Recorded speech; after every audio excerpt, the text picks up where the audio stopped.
তোমার এই হাতের আঙুলটা সমুদ্রের মধ্যে ডুবিয়ে দাও, তারপরে আঙুলটাকে তুলে দেখো আঙুলটাতে কতটা পানি দাঁড়ালো। সাহাবায়ে কেরাম এই দৃশ্য আল্লাহ রসুলের সামনে দাঁড়িয়ে শুনছেন। আপনারা বলেন তো, আপনাদের পাশ দিয়ে যে বয়ে গেছে নদী, এই নদীতে আপনি আমি যদি আমাদের আঙুলটা ডুবিয়ে দিই, তারপরে আঙুলটা তুলি, আমাদের আঙুলে কতটুকু পানি থাকবে? কথা বলেন। একটা ফোঁটা, কথার কথা, যতটুকু লেগে থাকে। আচ্ছা, 1 ড্রপ অফ ওয়াটার, একটা ফোঁটা পানি। আল্লাহ রাসূল সাল্লাল্লাহু আলাইহি ওয়াসাল্লাম বললেন, তোমার হাতের আঙুলে যা পানি তা হচ্ছে দুনিয়া, আর সমুদ্রটা হচ্ছে আখিরাত। 60 বছরের জীবনের জন্য এত পরিকল্পনা, ওই জীবনের তো কোনো শেষ নেই, এটা তো নেভার এন্ডিং লাইফ। জাবের রাদিয়াল্লাহু তাআলা আনহু বলেন, রাসূল সাল্লাল্লাহু আলাইহি ওয়াসাল্লামের সাথে একবার আমরা হাঁটছিলাম, তিনি একটা মৃত কান কাটা ছাগলের বাচ্চাকে দেখতে পেলেন। মৃত, যা মুসলমানের জন্য কোনো কাজ নাই, কান কাটা মানে খুদ, ছাগলের বাচ্চা যার কোনো মূল্য নাই। রাসূল সাল্লাল্লাহু আলাইহি ওয়াসাল্লাম মৃত কান কাটা ছাগলের বাচ্চার কানটাকে ধরলেন, এভাবে ধরে বলছেন, সাহাবীরা, জি আল্লাহ রাসূল বলেন, ছাগলটাকে ক টাকা দিয়ে নিবা, ক দিনার দিয়ে নিবা, ক দিরহাম দিয়ে নিবা? আপনার আমার ভাষায় ক টাকা দিয়ে নিবা? সাহাবায়ে কেরাম বলছেন, আল্লাহ রাসূল বলেন কি, ছাগলটা যদি এমনি দেন তাও নিব না, 1 পয়সা দিয়েও নিব না, এটা আমাদের কাছে মূল্যহীন। এই ছাগলের কোনো মূল্য নেই। কেন মূল্য নেই? ছাগলটা বাচ্চা, 2 ছাগলটা কান কাটা, 3 ছাগলটা মৃত। মৃত জিনিস মুসলমানদের জন্য খাওয়া জায়েজ নাই, এটাকে কোনো মূল্যই আমরা দিব না, এটা আমাদের জন্য হারাম, এটা আমরা নিব না। সঙ্গে সঙ্গে মুহাম্মদ সাল্লাল্লাহু আলাইহি ওয়াসাল্লাম বলছে, আল্লাহি, আল্লাহর কসম করে বলছি, আল্লাহর কসম করে বলছি, আল্লাহর কসম করে বলছি, এই মৃত কান কাটা ছাগলটা তোমাদের কাছে যত মূল্যহীন, আল্লাহর কাছে দুনিয়াটা তার চেয়ে বেশি মূল্যহীন। কথা বুঝছেন আমার? আপনারা কি জানেন পৃথিবীর আরবি কি? পৃথিবীর আরবি আপনারা কেউ জানেন না, কিন্তু আমি বলছি ওয়াল্লাহি, আল্লাহর কসম করে বলছি, সবাই জানেন, সবাই জানেন, কিন্তু জানেন না যে ওইটা আরবি। পৃথিবীর আরবি হচ্ছে দুনিয়া, জানেন না? দুনিয়া মানে হচ্ছে যা তুচ্ছ তাচ্ছিল্য, ইউজলেস, তাকে বলা হয় দুনিয়া। এই জন্য আল্লাহ এ করেছে। যেমন আরেকটা হাদিস, শাহুল ইবনে সাদ রাদিয়াল্লাহু তাআলা আনহু বলেন, রাসূল সাল্লাল্লাহু আলাইহি ওয়াসাল্লাম বলেছেন, আল্লাহর কাছে যদি দুনিয়াটা মছা বা মাছির ডানা সমতুল্য হতো, আল্লাহ তাআলা কোন কাফেরকে এক ঢোক পানি গিলতে দিতেন না। যদি আল্লাহর কাছে দুনিয়াটা কিসের মূল্য হতো? মশা বা মাছির ডানা সমতুল্য। আল্লাহর কাছে দুনিয়ার কোনো মূল্য নাই। গোটা পৃথিবীর মুসলমানরা যদি আজকে তাহাজ্জুদ পড়া শুরু করে, আল্লাহর কি কোনো উপকার হবে? গোটা পৃথিবীর মানুষ যদি আল্লাহকে না মানে, আল্লাহর উপকার হবে? তিনি তো স্রষ্টা, তিনি তো ক্রিয়েটর। তিনি আপনাকে আমাকে পাঠিয়েছেন, লিয়া বলুয়াকুম, আপনাকে আমাকে পরীক্ষার জন্য পাঠিয়েছেন। আমরা যে পরীক্ষার একটা সেন্টারে রয়েছি, এই পরীক্ষা বড়ই কঠিন পরীক্ষা। আজকে 52টা দেশ, 56টা দেশ, কত দেশ মুসলমান, সমস্ত রাজাদের উপর একটা বড় পরীক্ষা চলছে। আল্লাহ তাদেরকে ক্ষমতা দিয়েছিলেন, এই ক্ষমতার বিচার একদিন হবে। হাজার হাজার শিশু, হাজার হাজার মায়ের বুক খালি হয়েছিল, হাজার হাজার পরিবার ধ্বংস হয়ে গেছে, একেবারে নামে নিশানকে মুছে দিয়েছে শুধু শ্মশান আর শ্মশান। পৃথিবীর সবচেয়ে বড় গোরস্থান এখন হচ্ছে গাজা। পৃথিবীর সবচেয়ে বড় গোরস্থানের নাম হচ্ছে ফিলিস্তিন। পুরো গোরস্থানে পরিণত হয়ে গেছে। আল্লাহর কাছে কি তারা কি জবাব দেবে? ফিতনা, সমকালীন ফিতনা। এক, বর্তমানে ওই অবস্থা, মুসলমানদের ঈমানের এই অবস্থা। 2 নম্বর ফিতনা ওয়াকফ। আমি কয়েকদিন আগে রাত করে ফেসবুকে পোস্ট করলাম, 1450 বছর সলাতের বয়ান করে আজব ফজরের মসজিদে মুসল্লিকে নিয়ে যেতে পারলাম না।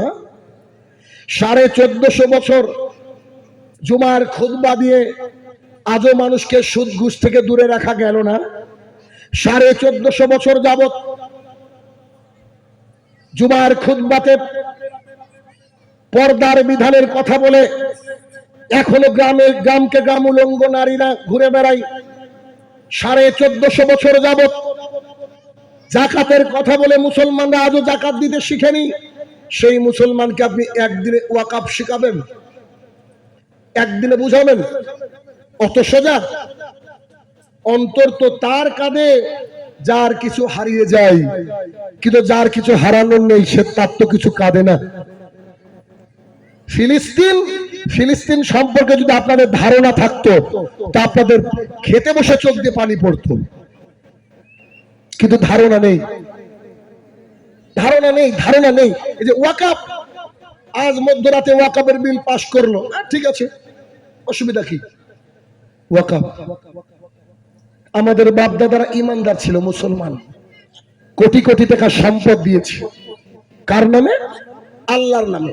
আল্লাহ তো এসে চালাবে না।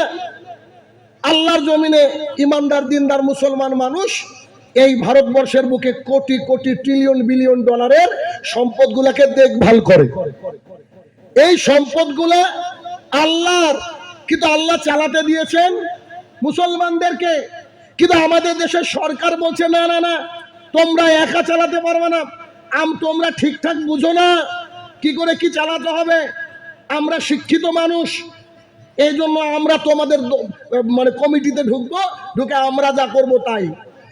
ভারতবর্ষের এত বড় বড় মন্দির আছে, একটা মন্দিরে বলেন তো একজন মুসলমান সদস্য আছে কমিটিতে? কথা বলেন। এই যে গুরুদুয়ার বলেন, কত কি আরো কি আছে, একজন মুসলমান সদস্য নেই। অথচ আমাদের ওয়াকেফের মধ্যে কেন হিন্দু সদস্য থাকবে? আমাদের ঈমান নেই, এই জন্য। আমরা আমাদের সম্পদকে বুঝিনি, এই জন্য। আমরা আমাদের বাপদাদার পথকে অনুকরণ করিনি, এজন্য। সরকার আজকে যে বিল পাশ করলো, এই বিলের ভয়াবহতা কি একটু বলি, একটু। এইটা একটা গোরস্থান। আপনার আমার বাবা, আপনার আমার সন্তান ছেলে মেয়ে এখানে দাফন আছে। এখন আগামীকালকে পুলিশ এসে বলবে এইটা হচ্ছে সরকারি প্রপার্টি, সো এখান থেকে সব কবরকে তুলে ফেলে দেব। ভালো লাগবে না? বুলডোজার দিয়ে বাবাদের, আমাদের মায়েদের লাশগুলাকে তুলে তুলে ফেলে দিবে, এটা কবজা হবে তাদের। একদিন আসরের নামাজ আমরা আদায় করছি, ঠিক এমন অবস্থায় একদল পুলিশ এসে বলবে প্লিজ ডু ফাস্ট, তাড়াতাড়ি করেন। কি ব্যাপার? মসজিদ থেকে বেরিয়ে এসে বলছে যে এটা হচ্ছে ওয়াকফ সম্পত্তি, সো এখানে কোনো মসজিদ থাকবে না, বাইরে বুলডোজার দাঁড়িয়ে আছে, আপনি আমি আসরের সালাতের পরে মাগরিবের সালাত আদায় করার ক্ষমতা রাখবো না। এটা হচ্ছে ওয়াকফ বিল পাস। এদেশের বুকে হাজারো মাদ্রাসা, যে মাদ্রাসাগুলা আপনি খারেজি মাদ্রাসা বলেন, এমনি যে সব সরকারি বেসরকারি লক্ষ লক্ষ মাদ্রাসা আছে, এই মাদ্রাসায় গিয়ে একদল পুলিশ বাহিনী গিয়ে বলবে সরি, এরা আমাদের সম্পদ, এরা দেশের সম্পদ, এখানে কোনো আরবি শিক্ষা চলবে না, so you have to aside right now, আপনারা এখান থেকে দূরে সরে যান, আপনাকে আমাকে চলে আসতে হবে। কেন? তাদের হাতে নথি আছে। নিজের সম্পদকে এখন তারা তাদের মতো করে পরিচালনা করবে। এটা হচ্ছে ওয়াকফ বিল পাস। কথা কি বুঝাতে পারলাম আমি? কিন্তু আমার একটু অ্যালিগেশন আছে, একটু অভিযোগ আছে। ওয়াকফ সম্পত্তি ভারতবর্ষের বুকে প্রত্যেক বছর 100 কোটির উপরে ইনকাম করে। বুঝেননি? ওয়াকফ থেকে আয় হয় কত? মানে 2020 থেকে 21-এর আয় ছিল 104 কোটি টাকা। কোথায় গেল? কোন হসপিটাল তৈরি হয়েছে কি? কোন মাদ্রাসাকে সম্পূর্ণ ফ্রিতে পড়ানো হয় কি? এই গ্রুপেও যারা আছে, এদেরও বহু বেঈমানরা রয়েছে, তাদের নিজের পকেট ভর্তি করছে তারাও। মানে ওয়াকফ থেকে মুসলমানরা যত উপকার লাভ করার কথা ছিল অত উপকার লাভ করেনি। কেন? 1 টাকা খরচ করলে 1 কোটি পকেটে ঢুকে তাদের। দোষ সবার আছে। হ্যাঁ, দোষ সবার আছে, তাই বলে কি তাদের হাতে ছেড়ে দেওয়া যাবে? ছেড়ে দেওয়া যাবে না। আপনার আমার দায়িত্ব কি? ওয়াকাফ সম্পর্কে ভালো করে জানা, জনমত গড়ে তোলা এবং সরকারের কাছে মার্কস পিটিশন দেওয়া। বলছি না রাস্তা অবরোধ করতে হবে, ইসলাম পারমিশন দেয় না। আপনি রাস্তা অবরোধ করে দাঁড়িয়ে আছেন, কোন একজন প্রসূতি মা সে তার প্রসব যন্ত্রণায় ছটফট করছে, আমাদের পারমিশন নাই তাকে আটকে রাখা। বলছি না যে সম্পদকে ভাঙচুর করতে হবে, চিনা দেশের সম্পদ রক্ষা করা আপনার ইমানি দায়িত্ব এবং কর্তব্য। আবু হুরায়রা রাদিয়াল্লাহু তাআলা বলেন, রাসূল সাল্লাল্লাহু আলাইহি ওয়াসাল্লাম বলেছেন, আল্লাহর কসম করে বলছি এই ব্যক্তি মুমিন নয়। আল্লাহর কসম করে বলছি এই ব্যক্তি মুমিন নয়। আল্লাহর কসম করে বলছি এই ব্যক্তি মুমিন নয়। সাহাবায়ে কেরাম বলছে, আল্লাহ রাসূল আপনি কার কথা বলছেন, কে মুমিন নয়? তখন রাসূল সাল্লাল্লাহু আলাইহি ওয়াসাল্লাম বলছে যে মুসলমানের হাত এবং মুখ থেকে তার প্রতিবেশী নিরাপদ নয়, ওই ব্যক্তি মুমিন নয়। আমাদের হাত থেকে চণ্ডীদাস নিরাপদ, আমাদের হাত থেকে মিস্টার পিটার নিরাপদ। কেন? আমরা মুসলমান মানুষ, আমরা কাউকে অযথা আঘাত করতে পারি না। কিন্তু নীতি নৈতিকতার সাথে আমরা কোর্টে যেতে পারি, আমরা সরকারকে আপিল করতে পারি, আমরা আমাদের জনবল দেখাতে পারি, আর এগুলো করা উচিত বলে আমি মনে করি। নইলে আগামী দিন আমাদের মাদ্রাসা মসজিদ গুলো থাকবে না বলে আমরা আশঙ্কা করছি। সো আপনারা বুদ্ধিমান মানুষ, নিজেরা বুঝুন কি করে ওয়াকাফকে পাশ করবেন। আজকেই তো রাষ্ট্রপতি ওই যে কি মুর্মু আছে সাইন করে দিয়েছে, তার মানে এটা এখন অলরেডি আইন, কিছু করার থাকবে না। কিন্তু জনবল, ভারতবর্ষের মুসলমান, লক্ষ কোটি মুসলমান যদি চায়, ইনশাল্লাহ অবস্থার পরিবর্তন হবে। আল্লাহ সুবহানাহু ওয়া তাআলা বলেছেন, কোন জাতির ভাগ্য আমি পরিবর্তন করি না যতক্ষণ না জাতি তাদের নিজের ভাগ্যের পরিবর্তন করে। মুসলমান আজকে ঘুমিয়ে আছে, তাই তো বাবরি হয়েছে রাম মন্দির। পশ্চিমবঙ্গের বুকে 48% মসজিদে সলাতে হয় না। এই তো পরশুদিন কি তার আগের দিনে কোথায় প্রোগ্রাম করতে এসে বলছি যে আপনাদের এখানে ফজরে উপস্থিতি কয়জন? বলছে 3 জন। ওই মসজিদের তলায় শিব মন্দির পাওয়া যাবে অল্প দিনে, আল্লাহ দিয়ে দিবে। মুসলমানিত্বকে আমরা ধ্বংস করে দিয়েছি। 2 নম্বর ফিতনা এগিয়ে আসছে আমাদের উপরে, আমাদেরকে কোণঠাসা করার চেষ্টা করছে, আর আমরা মুসলমানরা এখনো জেগে উঠতে পারি না। আচ্ছা যা হোগা দেখা যায়গা এরকম ভাবছি, কিন্তু পরিস্থিতি খুব ভয়াবহ হয়ে যাবে। 3 নম্বর সমকালীন ফিতনা হচ্ছে ক্যারিয়ার তৈরি করা। ক্যারিয়ার, আমরা ক্যারিয়ারের জন্য যারা সুশিক্ষিত ভালো ঘরের সন্তান, এই ভালো ঘরের সন্তানরা পড়াশোনা করে বেশিরভাগই হতে চায় শিক্ষক। এটা শালীনতা, ভদ্রতা, চারিদিকে নাম শিক্ষক মানে অনেক বড় বিষয়, কিন্তু মাইনে যদি একটু অল্প হয় সম্মান অনেক বেশি। এই শিক্ষকতার পেশার জন্য আমরা দিনরাত মরিয়া হয়ে খাটছি। টেট দিচ্ছি, primary, upper primary, SSC, SLST, কত কি পরীক্ষা দিচ্ছি আমরা। কিন্তু দুঃখের বিষয় 26,000 মানুষের চাকরি বাতিল করে দিল হাইকোর্ট। সবাই কি খারাপ ছিল? সবাই কি অবৈধ ছিল? সবাই কি ঘুষ দিয়ে চাকরি করেছিল? আমি এখানে যে কথাটা আলোচনা করব বা যে বিষয়টা আমি উল্লেখ করতে চাইছি সেইটা হচ্ছে যে বর্তমানের সময় শিক্ষকতা করে যে সিকিউরিটি, এটা আর থাকলো না। আর এই সিকিউরিটি থাকলো না কি কারণে? এর পেছনে দায়ী হচ্ছে নেতা নেত্রীরা। মানে ওরা ঝামেলা করবে আর আপনার আমার পরিবার সুইসাইড করবে। বুঝতে পারছেন না? এ ওর দোষ দিচ্ছে, ও ওর দোষ দিচ্ছে। তো সবাই যদি একে অপরের দোষ দেয়, চাকরি তো আমারটা গেল নাকি? আমার মিন্স আমার ভাইদের গেল। তারা আজকে দিশেহারা। 10 বছর আগে চাকরি পেয়েছে, এখন বলা হচ্ছে তোমাকে আবার পরীক্ষায় বসতে হবে। 10 বছর আগে যে গতি ছিল এখন কি আর থাকে? এখনো অনেক এমএ পাস মানুষ আপনার মধ্যে আছে, ও থেকে শুরু করে চন্দ্রবিন্দু পর্যন্ত লিখতে পারবে না। বুঝলেননি কথা? প্র্যাকটিসের ব্যাপার আছে তো। মানুষ তার প্র্যাকটিস করে না, তাই বলে কি সে ব্যক্তি এমএ পাস করেনি, মাধ্যমিক পাস করেনি? হ্যাঁ করেছে। ক্যারিয়ার তৈরি করতে হবে। ইসলামের আলোকে ক্যারিয়ারটা কি? ইসলামের আলোকে ক্যারিয়ারের 1 নম্বর বিষয় হচ্ছে আপনি আমি যখন কোনো রুজির দিকে যাব, সেই রুজিটা যেন হালাল হয়, এটাকে দেখতে হবে। হালাল বর্তমান সময়ে হালাল রুজির খুব বড় অভাব। তাতে যদি হালাল রুজি করতে গিয়ে যদি আপনাকে স্টেশনে দাঁড়িয়ে কলা বিক্রি করতে হয়, চকলেট বিক্রি করতে হয়, অনেক ভালো, ব্যবসা করেন। রাসূলুল্লাহ সাল্লাল্লাহু আলাইহি ওয়াসাল্লাম ব্যবসার ব্যাপারে উদ্বুদ্ধ করেছে। কিন্তু এটাকে আমি 3 নম্বর ফিতনায় কেন নিয়ে আসলাম? কারণ এই ফিতনায় পড়ে আজকে আমাদের যুব সমাজ শেষ। মহিলারা প্রাইমারি চাকরি করার জন্য যাচ্ছে, নার্সিং করার জন্য মুম্বাই যাচ্ছে, প্লাস ভেলোরে যাচ্ছে। যাচ্ছে কি যাচ্ছে না? খেয়াল করে দেখেন তো আপনার এলাকা আছে কিনা, যে মেয়েটা বুকে ওড়না নিয়ে সুন্দর একটা সালোয়ার কামিজ পরে 12 ক্লাস পাস করার পরে হায়দ্রাবাদ গেল, চেন্নাই গেল, মুম্বাই গেল, সেই মেয়েটা একটু শিক্ষিতা নিজেকে মনে করে আমি শিক্ষিতা হয়েছি। তার কিছুদিন পর যখন সে ডাক্তার বা নার্স হয়ে ফিরে আসছে, তার শরীরে 4 ভাগের মধ্যে 3 ভাগে পোশাক নাই। দেখেছেন কথা মনে বুঝতে পারছেন না? দেখেন না এগুলো? সে উচ্চ শিক্ষিতা নারী হয়ে গেছে। সে বুঝাতে চাইছে আমরা উচ্চ শিক্ষিতা নারী। এই নারীর ভার্জিনিটি আছে আমি শাহরুর রহমান মনে করি না। ও বাইরে থাকবে আর ওর লজ্জাস্থান হেফাজতে থাকবে, অসম্ভব, অসম্ভব। বর্তমান সময় এত বড় ফিতনা এগুলা হয়েছে যে তারা এসে এলাকার বুকে ফিতনা ছড়াচ্ছে। তারা শিক্ষিত নারী, তাদেরকে দেখে আরো 5 জন আরো 10 জন গ্রামের মহিলারা নষ্ট হয়ে যাচ্ছে।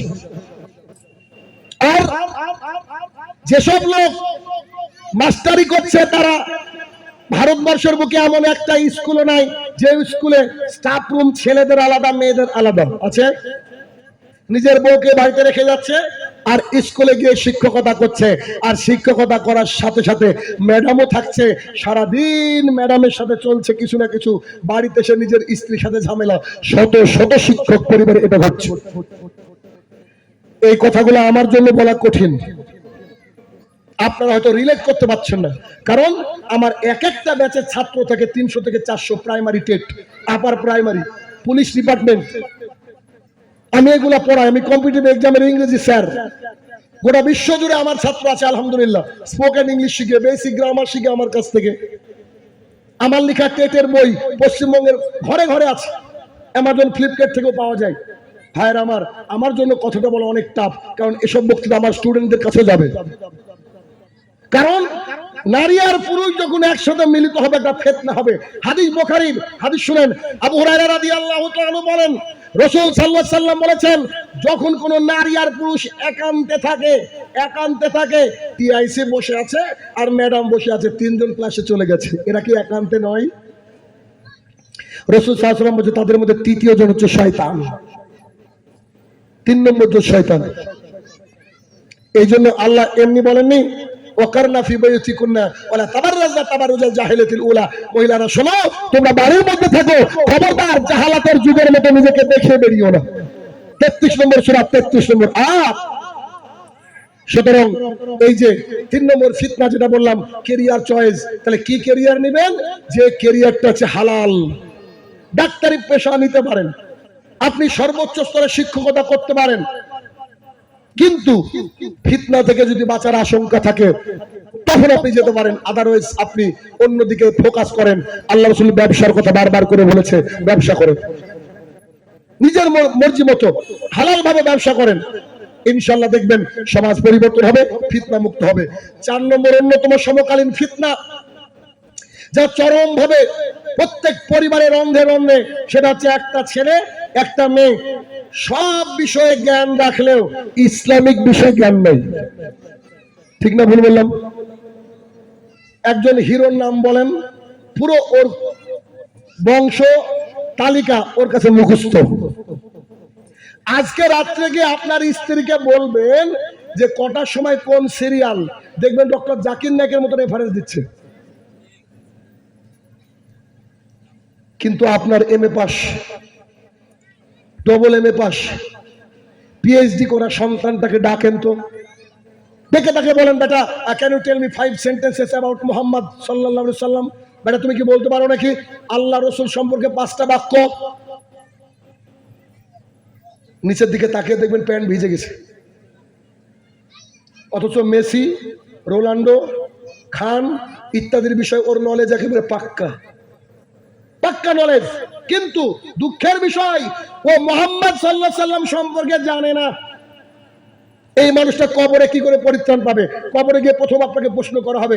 আনাস ইবনে মালিক রাদিয়াল্লাহু তাআলা আনহু বলেন, রাসূলুল্লাহ সাল্লাল্লাহু আলাইহি সাল্লাম বলেছেন, ইন্নাল আবদা ইদা বিয়াতি কাবরিহি ওয়া তাওয়াল্লা আনহু আসহাবুহু, যখন কোন বান্দাকে কবরের মধ্যে রাখা হয় এবং তারা বাড়ি ফিরতে শুরু করে, লা ইয়াসমাউ কারানি আলিহি, সেই ব্যক্তি কবর থেকে জুতা সেনের আওয়াজ শুনতে পায়। তখন ফেরেশতা দ্বয় প্রথম থেকে প্রশ্ন করে, মা হাজা রাজুল আল্লাহ জিবাইসা বিকুম, তোমাদের মধ্যে একজন ব্যক্তিকে পাঠানো হয়েছিল, সেই ব্যক্তি সম্পর্কে তুমি কি জানো? সেই ব্যক্তি বলবে, হা হা লা আদরি, হাই হাই আফসোস, আমি সেই ব্যক্তি সম্পর্কে কিছু জানি না। তখন ফেরেশতা ওকে মারবে আর বলবে, ওলা তারাইতা, তুমি পড়োনি শুনোনি। দেখেন, তাহলে ফার্স্ট যে প্রশ্ন করা হবে কবরে, সেটা নবী সম্পর্কে।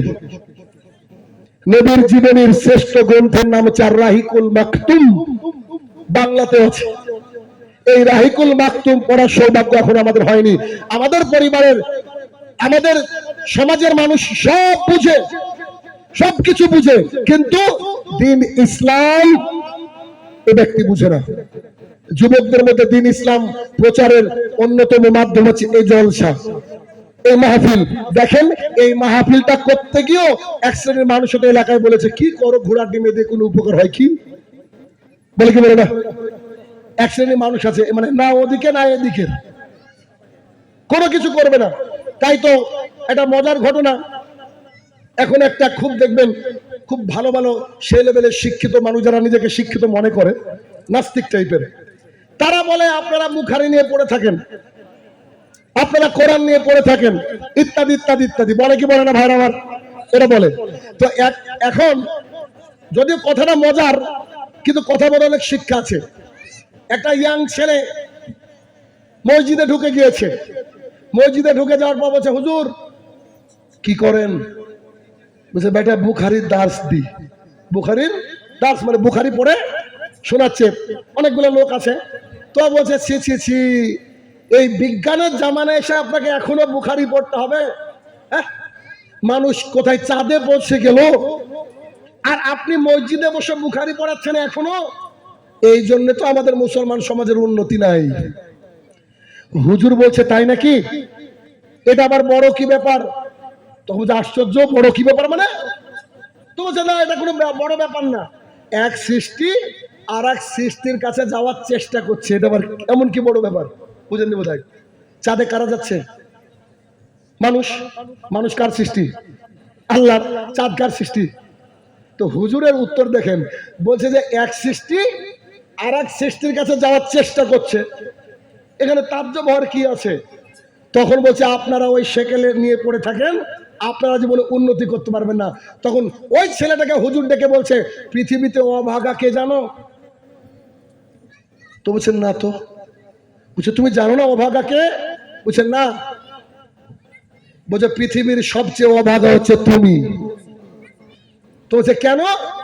বুঝে, না তুমি বিজ্ঞানীদের সাথে চাঁদে পৌঁছাতে পারলা, আর না তুমি বুখারীর দার্স, তাহলে তুমি কে? বুঝেন বোধহয়। না তুমি চাঁদে যেতে পারলা, আর না তুমি দিন ইসলাম জানতে পারলা, তুমি কে? তুমি তো সবচেয়ে অপদার্থ। এই জন্য যুব সমাজের মধ্যে দিন ইসলামের প্রচার প্রসার করতে হবে। যতদিন না যুব সমাজ দিন ইসলামের প্রচার প্রসার করবে, অতদিন পর্যন্ত সমাজ উন্নতি হবে না। কালকে আমার বক্তৃতার বিষয় ছিল আপনাদের এই কাদিকোলাতে, কালকে বক্তৃতার বিষয় ছিল যুব সমাজ ইসলামিক নসিহত। এত দুর্দান্ত বক্তৃতা দেওয়ার পরে গাড়ি স্টার্ট করে আসার সময় 8-10টা ছেলেকে দেখছি ফ্রি ফায়ার খেলছে। ও হুজুর গেল নাকি বিল ক্লিনটন নাকি মাইকেল জ্যাকসন, দেখার সময় নেই। আমি এবার ড্রাইভারকে বলছি, দেখ এদের কানে বক্তৃতা ঢুকবে, অথচ তাদের মা বাবা এখনো জীবিত নাই। তাহলে মোবাইলে ব্যালেন্স কোথা থেকে মারে? মোবাইলে তো এটা ব্যালেন্স মারতে হয় নাকি? তাহলে যুব সমাজের ফিতনা, এই ফিতনা থেকে বাঁচাতে পারে ইমাম সাহেবরা। আসরের পরে দার্সের ব্যবস্থা করেন, জুমার দিনে বসান তাদেরকে বুকের কাছে টেনে নেন, দিন ইসলাম বোঝানোর চেষ্টা করেন। কে বলেছে বলেন তো, কে বলেছে যে সমাজ পরিবর্তন হয় না? আমি আর রাহুল আজকে যেখান থেকে গিয়েছি সৌদি আরব থেকে, আমি যখন 2012 সালে আসি আমার ব্লকে জলঙ্গিতে, 12 সালের পূর্বে কেউ আমিন জোরে বলতে হয় এটা জানতো না। প্রথম আমি দিন ইসলাম প্রচার করি জলঙ্গি ব্লকে, আমি ফার্স্ট। আমি আর রাহুল একসাথে দিন ইসলামকে প্রচার করতে শুরু করলাম। যদি কোনোদিন সৌভাগ্য হয় আমাদের মসজিদে একদিন যাওয়ার, আপনি দেখবেন ইয়াং ছেলে সবারই প্যান্ট টাকনুর উপরে, সবারই মুখে দাড়ি, সবাই 5 ওয়াক্তের মুসল্লি। আমাদের মসজিদে, মানে যেটা মেন মসজিদ বাজারের 5 কিলোমিটার দূর থেকে ফজরের জামাত ধরে। আমার মসজিদের কথা বলছি, ফজরে যতজন মুসল্লি, মাগরিবে ততজন মুসল্লি, জুমার দিনে ততজন মুসল্লি। কেউ পান বিড়ি জর্দা গুল সিগারেট আমার হিসাবে খায় না। কি দিয়ে বুঝাবো? কে বলে পরিবর্তন হয় না? চলেন আপনি একদিন জলঙ্গিতে চলেন, বেশি দূর না, এখান থেকে 110 কিলোমিটার রাস্তা। একবার দেখেন, সালাত আদায় করলে মনে হবে যে আপনি কোথায় আদায় করলেন। এখনো আমাদের 4 রাকাত সালাত আদায় করতে সময় লাগে 15 থেকে 20 মিনিট। আমরা তারাবি পড়ি 3 থেকে 3.5 ঘন্টা। আমরা নতুন দিন ইসলাম পেয়েছি না? দিন ইসলাম ছিল না যে আমাদের মধ্যে? কে বলে সমাজ পরিবর্তন হয় না? কত স্মাগলার, কত খারাপ মানুষ আমাদের এক একটা জুমার খুতবা শুনে হাউমাউ করে কেঁদেছে। সমাজ পরিবর্তন হয়েছে। টপিক অনুযায়ী জুমার খুতবা দিতে হবে আলেমকে, তাহলে সমাজ পরিবর্তন হবে। মানুষ দানের জন্য জালসা করে। আজ পর্যন্ত 2012 সাল থেকে আমরা একটাও জালসা করিনি। আজকেও 10 টাকার নোটের মধ্যে 500 টাকার নোট গুঁজে দেয় মসজিদের কৌটোতে। তাদেরকে দিন বুঝাতে পেরেছি, তারা ধর্ম বুঝে। আমি যখন মসজিদে যাই আমাকে একেবারে বাঘের মতো ভয় করে। আমার বাবা থেকে শুরু করে বাবার বয়সে বড় মানুষরা। একদিন এক লোকের ঘটনা, আমি যাচ্ছি, এত বড় দাড়ি, সে দেখছি বুখারি নিয়ে ঘুরে বেড়াচ্ছে। আমি ঢুকা মাত্র সালাম দিয়ে বললাম, কি ব্যাপার? বলছে রাহুল বলছে 11 খান হাদিস আছে দাড়ি ছাটার। রাহুল বলছে 11 খান হাদিস আছে দাড়ি ছাটার।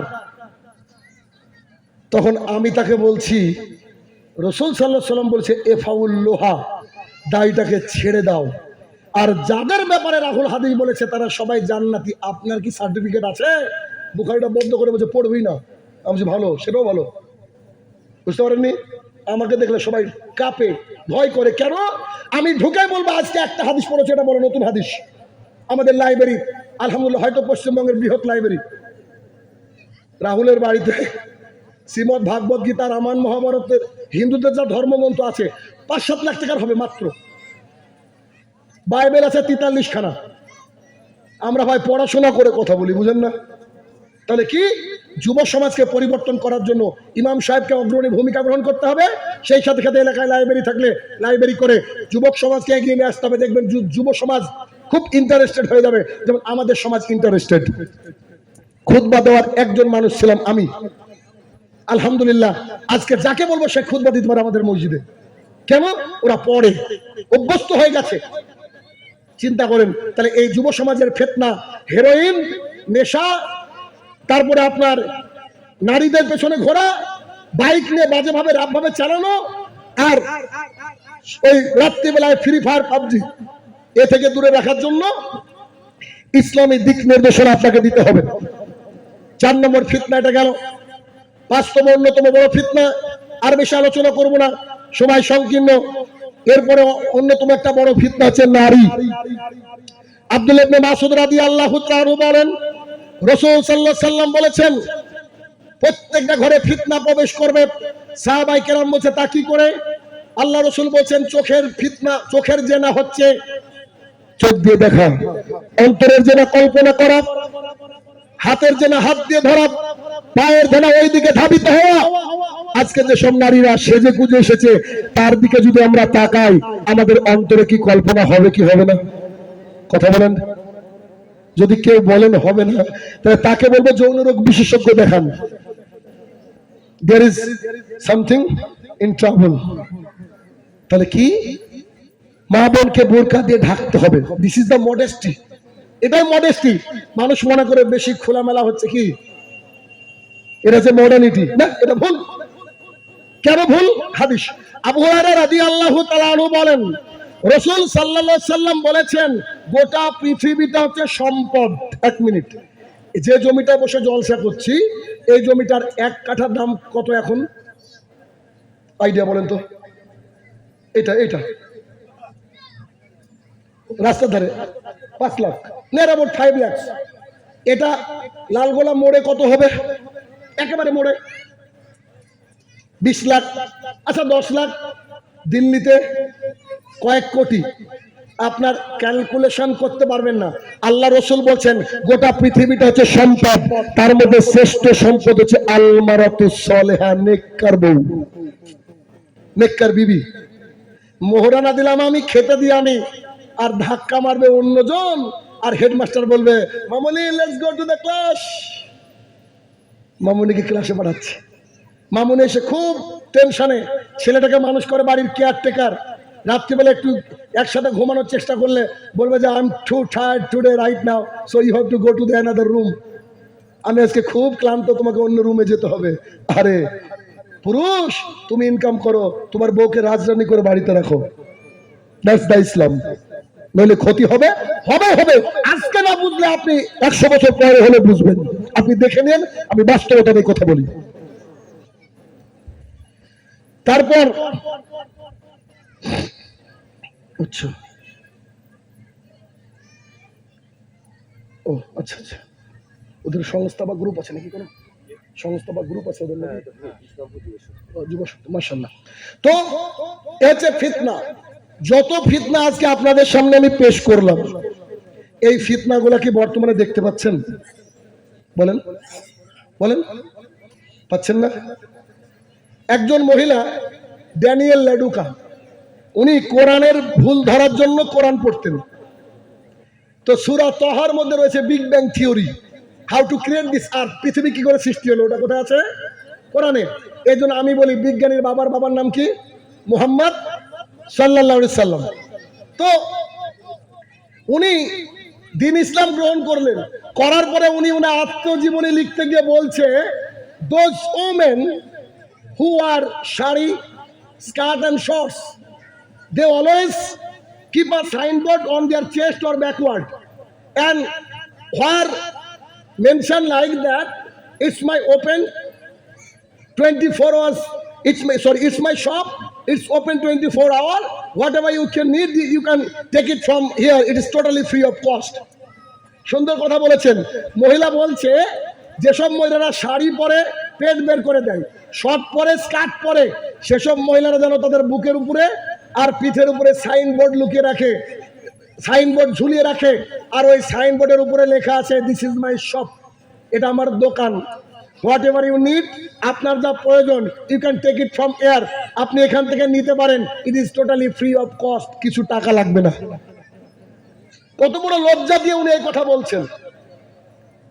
এই জন্য মিস্টার সালাদিন বলে একজন বিখ্যাত ব্যক্তিত্ব, উনি বলেছিলেন if you want to destroy your society without war food their adultery, যদি তোমরা তোমাদের সমাজকে ধ্বংস করতে চাও যুদ্ধ ছাড়া, তাহলে তোমরা শুধু নারীদের পোশাক কেড়ে নাও। এত খারাপও ছিল না লালগোলা, এত খারাপও ছিল না রঘুনাথগঞ্জ, এত খারাপও ছিল না মুর্শিদাবাদ, কিন্তু আজকে একেবারে পাড়া গায়ে জিন্সের প্যান্ট আর টি শার্ট ওয়ালি মহিলা দেখা যায় কি যায় না? সবাই কি হিন্দু? অনেক মুসলমান আছে। এই মুসলমান মহিলারা তাদের শরীর দেখিয়ে চলছে। আল্লাহ রসুল বলছে কি শ্রেণীর মানুষকে আমি দেখিনি, তারা তো জান্নাতে যাবে না, যাবে না, জান্নাতের গন্ধ পাবে না।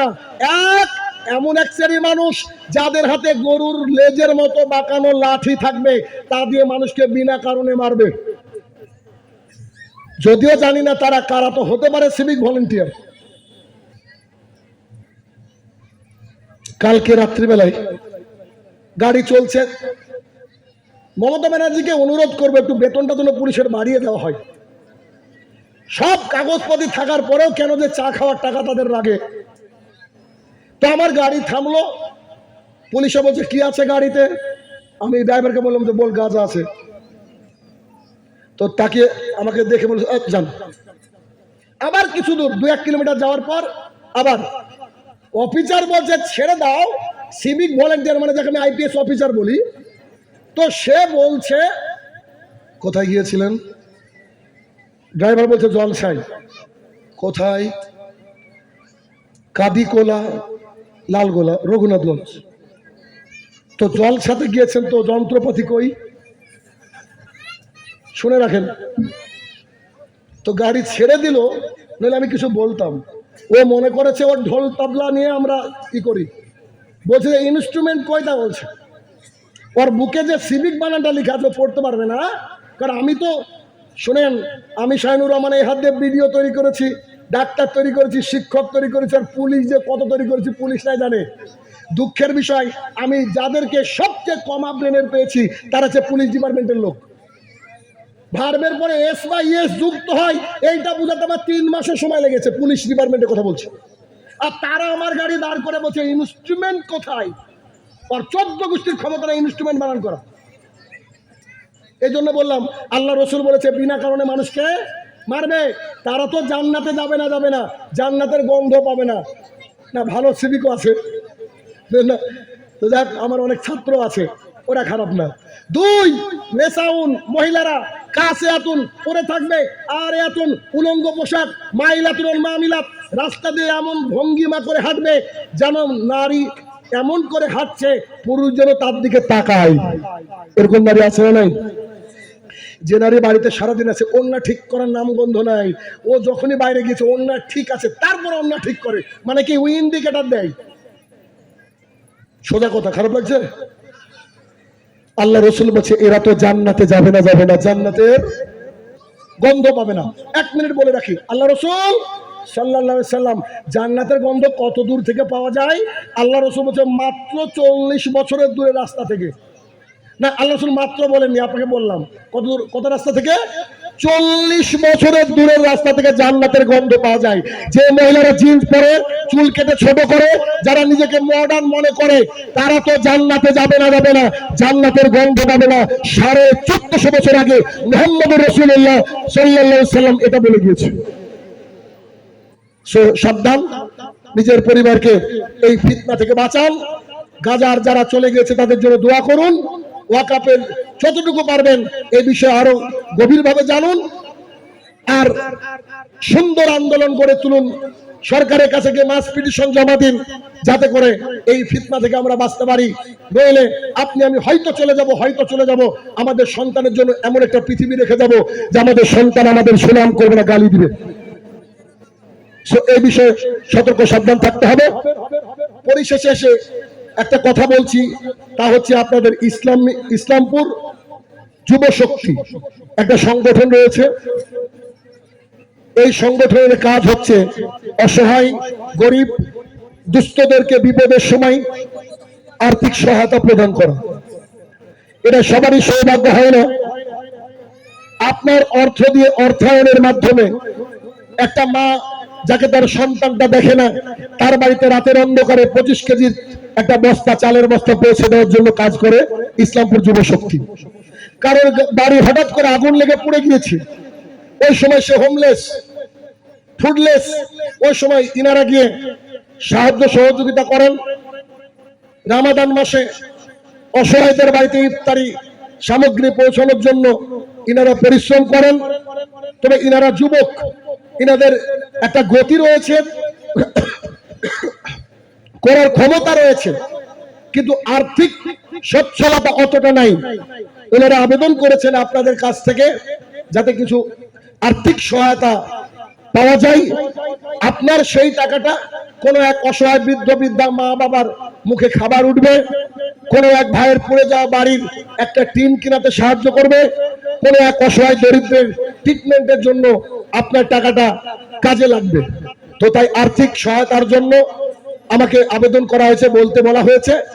যেহেতু আমার পরবর্তী সময় মনে 2-5 মিনিট কেউ কথা বলবে, তারপরে রাহুল চলে আসবে, আপনারা তার বক্তৃতা শুনবেন। আচ্ছা, ভলেন্টিয়ার কারা আছেন ওনাদেরকে আমি রিকোয়েস্ট করব, ওনারা আপনাদের কাছে একটা ব্যাগ বা চাদর, ভাইদের কাছে ব্যাগ আছে না?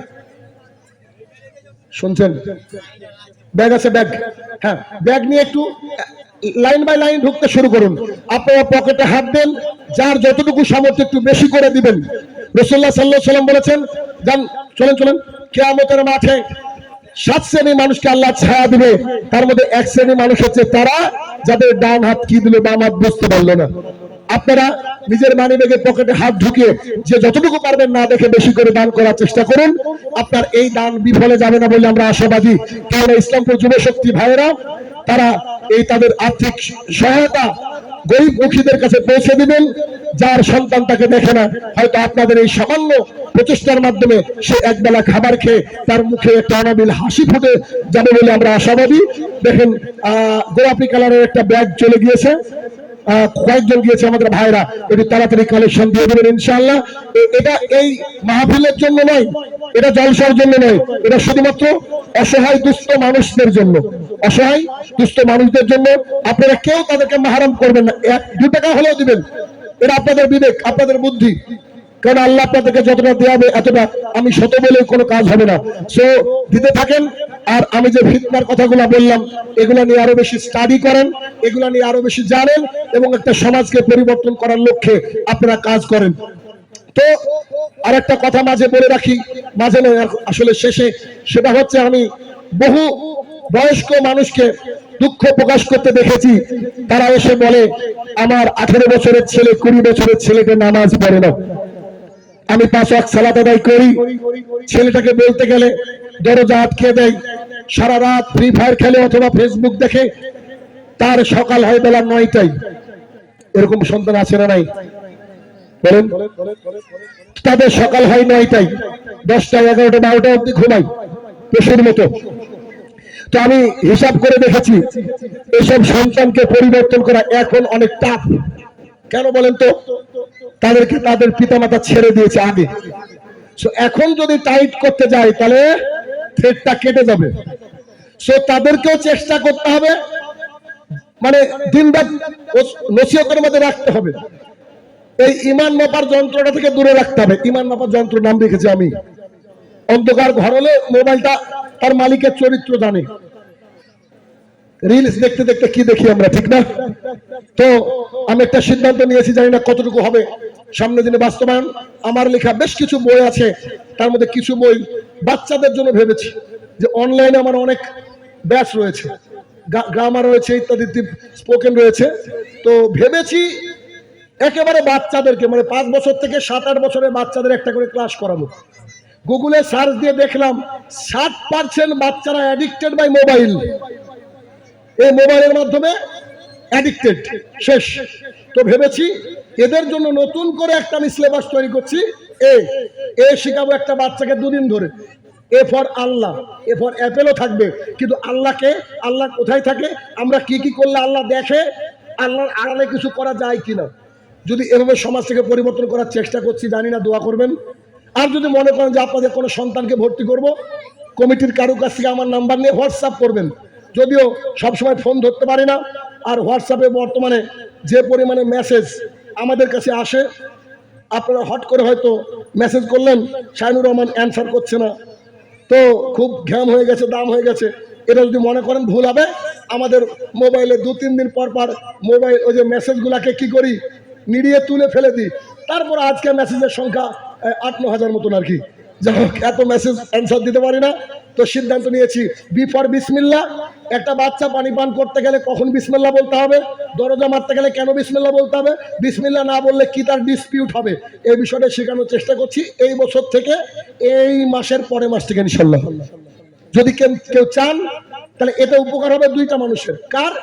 ছেলে তো একা ক্লাস করতে পারবে না, তার মা থাকবে অথবা তার বাপ থাকবে, তাহলে দুজনের উপকার হবে। সো এটা আপনাদের নিজের ইচ্ছা। যদি সন্তানকে মনে করেন যে ভালোভাবে মানুষ করব, then you can message to me, এটা আপনাদের বিষয়। অতএব হে আমার প্রতিপালক, এতক্ষণ যে আলোচনা করলো মাবুদ, এই আলোচনার মাধ্যমে আমরা যেন সবাই উপকার লাভ করতে পারি, আল্লাহ তুমি সেই তৌফিক আতা করো, আল্লাহুম্মা আমিন। হে আমার প্রতিপালক, গাজার বুকে যত মানুষ তোমার কাছে চলে গিয়েছে মাবুদ, নির্বিচারে নির্দ্বিধায় চলে গিয়েছে মাবুদ, অনেক গ্লানি অনেক যন্ত্রণা তোমার কাছে চলে গিয়েছে মাবুদ, তাদেরকে তুমি জান্নাতুল ফেরদৌস দান করো, আল্লাহুম্মা আমিন। হে আমার প্রতিপালক, ভারতবর্ষের বুকে আমাদের উপরে যে বুলডোজার চালানোর চেষ্টা করা হচ্ছে, আল্লাহ এটা যদি পরীক্ষা হয়, এই পরীক্ষা থেকে পাশ করার তৌফিক আতা করো, আল্লাহুম্মা আমিন। হে আমার প্রতিপালক, সমস্ত মুসলমানের অন্তরকে তুমি উন্মুক্ততা দান করো, যাতে করে আমরা এর জন্য একটা বৃহৎ